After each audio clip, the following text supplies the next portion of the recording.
আবুধাবিতে যাত্রা শুরু করেছে বাংলাদেশি মালিকানাধীন নতুন প্রতিষ্ঠান full power auto spare parts LLC. সংযুক্ত আরব আমিরাত প্রতিনিধি মাহবুব সরকার জানান, 7 ফেব্রুয়ারি বিশ্বের সর্বাধুনিক রেসিং কারের স্পেয়ার পার্টসের বিপুল সমাহার নিয়ে আবুধাবির শিল্পনগরী মুজফ্ফর 8 নম্বর সানাইয়ার 2 নম্বর গলিতে সুপারমার্কেটের বিপরীতে ফিতা এবং কেক কাটার মধ্য দিয়ে আনুষ্ঠানিকভাবে যাত্রা শুরু করে প্রতিষ্ঠানটি।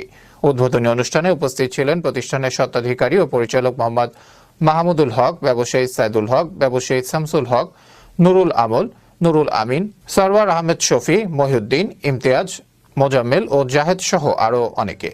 উদ্বোধন উপলক্ষে মুজফ্ফরের ডায়মন্ড সিটি রেস্টুরেন্টে মধ্যাহ্নভোজ তথা চট্টগ্রামের ঐতিহ্যবাহী আঞ্চলিক খাবার মেজবানের আয়োজন করা হয়। এতে অংশ নেন প্রতিষ্ঠানের মালিকের আত্মীয়স্বজন সহ প্রায় সহস্রাধিক শুভাকাঙ্ক্ষী।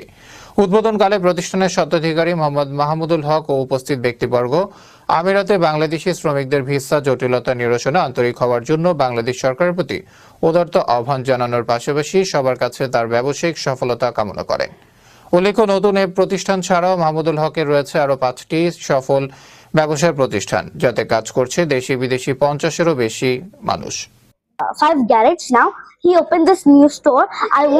I call my everyone, my auntie, my everyone, but I want to be that everybody support and prayer for us that we মানে পেট্রোল, ক্রুজার, সব ধরনের রেসের গাড়ির স্পেয়ার পার্টস এখানে পাওয়া যাচ্ছে। আসলে আজিয়ার আর বাপ আর ভাই শাসক ভাই আর কি আরো অনেক ব্যবসা আছে, প্রায় ব্যবসা করে দিয়ে আসলে ওরা তো ফাঁসকান দোয়ান এখন প্রায় 30-35 জন মানুষ, 40 জন মানুষ আছে।